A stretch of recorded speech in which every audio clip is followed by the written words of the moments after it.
Okay, saw 3 of them this week. Let's talk about Toy Story. Toy Story 4. Toy Story 4. Yeah, this is, the first one came out when I was a kid. This is the only one that I actually saw. I saw the first 2. I don't think I saw the third one. Perfectly enjoyable movie for a general audience. That's what I would say. There's nothing wrong with it. I was just kind of pulled into it and just went along for the ride. And yeah, kind of a classical story. I would say story of adventure and loyalty, and then it ended up being a love story between fucking toys. Well, It had a lot of humor. The toys are alive. Yeah, a lot of humor. Voice acting was really good. Animation was really good. Just can't really complain about it. I'm sure it'll make money. I really like it. I thought it started out like a little bit slow, but then, once the kind of adventure got started, like once the little girl like goes on the road trip with, if you've seen the trailer, you know that the whole thing is about the little girl, and she makes a toy at school out of a spork, and his name is Forky. Yeah. And, he doesn't understand how he's alive because he's not supposed to be a toy. He just wants to be in the trash. So that was kind of like funny, like weird existential humor. Yeah. He just kept trying to throw himself away, and like when he was trying to like prevent it. Yeah, but then when weird. when he finally figures out that he's a toy and stuff like that, so they go on this big long adventure. I have to say that I really like a lot of the like original characters, like Slinky Dog and Mr. Potato Head and stuff like that, were not in it a lot. I mean, they were kind of in it, but there was just like a few scenes of them. But they did introduce 2 new characters that were like at a carnival called Bunny and Chicken, and those 2 were a riot. Yeah, I really liked those 2. I think Bunny was voiced by Jordan Peele, now that I'm thinking about it. But yeah, those 2 were like really funny, and I think those were like the best addition.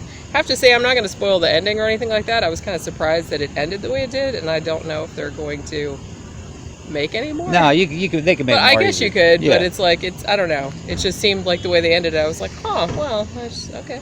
Yeah. But, I guess it's possible. I judge kids' movies on whether or not they'll drive an adult crazy, and this one will definitely not drive an adult crazy. This one was like far, and I don't mind like zany kids movies or zany animated movies. This one not really zany. No. I mean, it really had like a lot of heart and like a nice. But a lot of the Toy Story movies had that. Like they're kind of about friendship and like you said, about loyalty and like but particularly Woody's loyalty to his kid and to him and his friendship with Buzz and stuff like that. So it kind of explored that same thing, but it went into some other stuff too. So I really liked it. I thought it was adorable. Yeah, I recommend it. It's a good movie. Yeah, for what it is.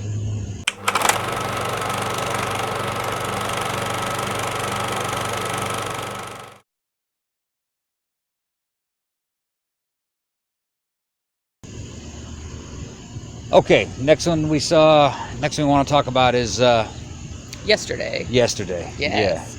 Yeah, it was good. It was kind of like a Twilight Zone movie where a guy is now in a parallel universe where the Beatles don't exist, and he's a singer-songwriter, and he uses what he remembers of the Beatles songs to make hits, and it becomes a love story. Really, there's not much to it. Don't want to steal any of the movie's thunder, but that's basically the premise. Which they kind of said in the They said right in the trailer. If you've seen the trailer, you know what the premise is. I mean, his name is Jack Malik. He's like a failing singer-songwriter. And like you said, there's some kind of weird, they don't really explain it, but there's just some kind of weird like worldwide, like all the power goes out for like 12 seconds and he gets hit by a bus. Yeah. And then when he wakes up, he's like one of the only... Yeah. It's like the only thing that I thought was funny was that there's other stuff that other people don't remember. Yeah, and I actually don't want to steal the movie's thunder on stuff like that, so that's kind of a spoiler, I think. But it's not just the Beatles that are missing. Yeah. And it's pretty... That part of the movie, I liked that element of it. The movie was a good movie, although it wasn't as good as I actually thought it was going to be. Oh, I loved it. I thought it was really good. I thought that the edit bogged down a couple times, where I was going like, "Come on now, we can pick it up. Let's get back to the story." It was a good movie. I'm just saying there were times it was kind of slow. I didn't really find it slow. I didn't even realize, like, when I was... The pace of the movie for me was when I saw the trailer, I didn't even realize that Danny Boyle had directed this. So, I like most of his other movies, too. Yeah. So that was kind of a plus in my book. The thing that I liked about this was that, I mean, the story, the characters particularly, like, drew you in, like, right away. I mean, just... super charming, Yeah. like super endearing. Yeah. All of the like all the friends with Oh, it's got like, great humor. and like Yeah. they're all really funny, funny. and it's just like just very natural humor. Yeah. It's like I really like British humor anyway, and it was really well done in this. And the guy, Himesh Patel, I guess this is his first movie, and I think he's a real singer-songwriter. So he does all his own singing in this, presumably. I mean, I guess he sounds good. He doesn't look like he's lip syncing or Yeah. anything like that, and he's just like such a charming, like lead character, and like all his friends and stuff. It's just like really, really funny. Like all the characters are really funny. There's just funny little situations, and it's just the premise of it is absurd, but not like over the top. Like, you know what I mean? Like it's a weird. Something happened. Yeah. Something happened, and he kind of slipped into a parallel universe. Yeah, like I said, it's just kind of like a mild fantasy. Nothing Right. too crazy happens or anything like that, but it's just kind of like one of those things where it's just, it goes off into this little. It is. He's not alternate fantasizing universe. about it. It did happen. Yeah. You find out that there's more to it. Things unravel, so it's not just him. Yeah. You know what I mean? It is something that actually happened, but it's not really explained because they don't understand it. Yeah. I didn't even realize, like, until I was watching the movie, I was like, oh yeah, I didn't realize that if you woke up in a world where the Beatles didn't exist, you would have to remember all their songs Yeah. from memory because you can't. There's not recorded. there's no recordings, there's Yeah. no And sheet music, there's and he no has- lyric sheets or anything like that. And he has problems with some of the songs. Yeah, trying to because remember. like, well, so would you if you like Yeah. tried to like think of Can't every quite single remember Beatles all the song. It's like, lyrics. oh, I can't remember all the words or like Yeah. all the chords or anything like that. So I was like, Yeah. oh yeah, that didn't even occur to me that there wouldn't be any Yeah. way to like check your memory Yeah. in that situation. Yeah, but I recommend it. It's a good movie. I liked it Yeah. a lot. I probably liked it a lot more than you did, but The only thing I didn't like about it is that in a couple spots it kind of slowed down a little bit. I was like, oh, come on, let's go. I get it. We don't need to talk. I probably would have edited a good 10 minutes out. okay, You know what I mean? But it just would have been little stuff like yeah, not so much dialogue, but lingering too long on a shot. Weird transmissions that took too long. yeah, It tried to be a little too overly sentimental when I understood the sentiment. yeah, But it kind of wallowed in emotion a little bit too much for me. But then again, that's just me. There was a lot of women in the audience. They were loving that movie. yeah. When we walked out, it was a lot of females. I heard them Yeah. talking about how wonderful that movie was. Like I said, and I think guys have kind of a shorter attention span Well, yeah. for emotional scenes. We're Yeah. like, okay, come on, yeah, you love her. Fucking, let's get this over with. So I think let's that's. go drive a truck or Yeah, shoot let's drive something. truck, shoot some shit, blow some shit up.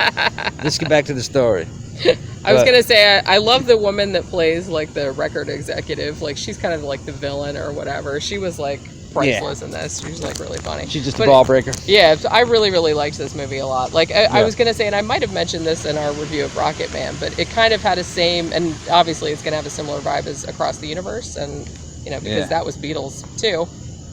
And it's not as fantastical as that, but less fantastic, like more of a realistic fantasy, if you want to Yeah. put it that way. But yeah, I really recommend it. I liked it a lot.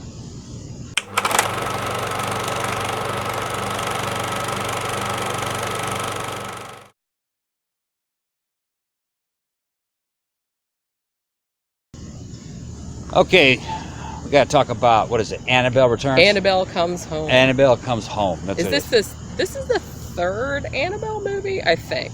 I've seen like 4 from this universe. Yeah, What's the name of the guy who makes these things? James Wan. Makes James it. Wan. Yeah, they're The Conjuring was the first one, and Yeah. then, like there's all kind of offshoots what they are is like really high budget episodes of The Haunting. of haunting. Yeah, Of The Haunting, and then a lot of these stories were featured on The Haunting. they were. But they're just told a lot better with the more sensationalized and better special effects, bigger budgets, and this one's no exception.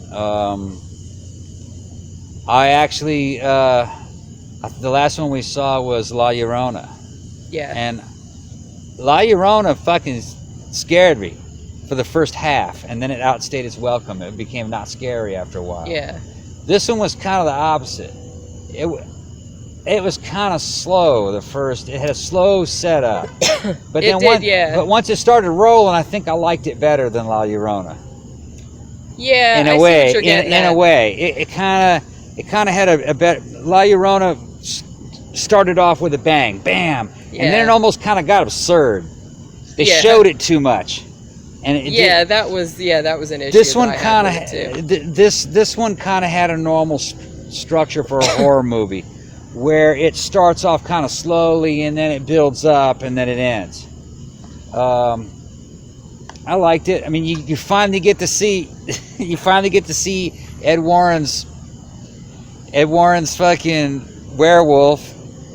You get to see, the catch of this movie, really, when you really break it down to its essence, is the Chinese would love this movie because they like to see pretty people on camera. They'll pay to see pretty. I've read their reviews. They're like, why are these actors so ugly? Everybody in this movie is cute. It's 3 cute girls fighting fucking demons, and some of the demons are cute. Not really. I made that shit up. But and I was gonna say which ones. They range from probably about 12 to 18, probably. Well, the little girl was supposed to be 11. That's the Warren's daughter. Yeah. And then there were 2 older girls, like her babysitter and like the babysitter's friend. Yeah, I bet that girl wasn't 11 though. I bet that girl's more. Well, like 13, probably not. 14. They're probably older, but but yeah, this one, like you said, I like slow burn horror movies. This one did take a little while to get going because I'm sitting there thinking to myself, I'm like, is this like hanging around the house the movie? But I kind of like that they do that slow because I was expecting like jump scares in your face like every 5 seconds, which it has a little bit of that. They do kind of fuck with you a little bit, so they're just kind of like, oh, you think someone's gonna pop up? Oh no, there's nobody there. The teenagers love this movie though. I heard them back there. They do. It was like almost full and everybody. They were just like flipping out. They had the cute boyfriend fighting the fucking werewolf. They had the funny ass fucking pizza delivery boy that he killed it. That dude, he was in the movie for like 60 seconds, and I'm like, this is my favorite character. As soon as the pizza delivery boy shows up, goes, I like the movie.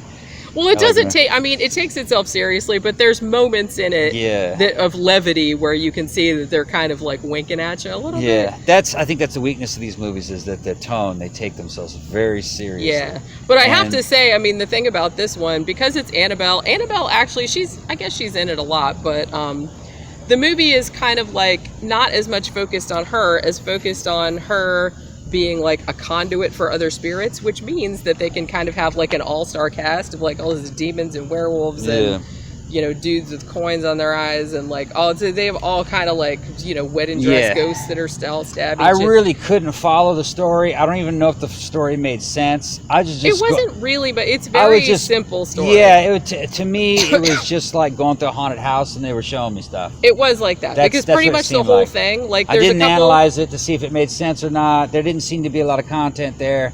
Just a lot of cool visual effects. The things with the coins, the eyes. There were some scenes that was the coolest visual. Yeah, there were some scenes that were very effective. I think that was like definitely the coolest visuals in the movie were those coin like things. The ferryman. The ghost victims. Walking through all the walking around the camera, walking through all the walls. That was pretty good. There was a lot of like cool shots in this. But it's like I said, it was a very simple story and it's very contained. There was only there was a few scenes at the beginning where like the little girl was at school and like the older girls were like at the grocery store or something. But other than that, it pretty much all took place in one house and just Ed's like a house. couple of rooms. Is that and Ed's like house? Ed and Lorraine's house. Yeah. In their little like museum and then like in the hallway and the kitchen and stuff. So the whole thing pretty much takes place in one place. But Ed is such a badass that he actually in this movie, Ed exorcised a demon. Just a film of Ed exorcised a demon in this movie. I know. I know. Well, Ed and Lorraine are the characters that play the actors that play them. Were actually not in this very much. They were kind of in the beginning and then the end. So they were just kind of like, well, we're contractually obligated to be in another one of these Conjuring movies because they're in all of them. But it's a serviceable movie. It's a serviceable summer horror movie. Well, like you said, I think I actually liked it better than a little bit better than La Llorona, and I liked it better than The Nun. The Nun, I kind of forgot about it already. It was good when I was watching it, but I kind of forgot about it. So I think this one, I don't know if I'm gonna like remember much about it, but it was like fun to watch, for what it is. Yeah. The Conjuring movies, they're decent.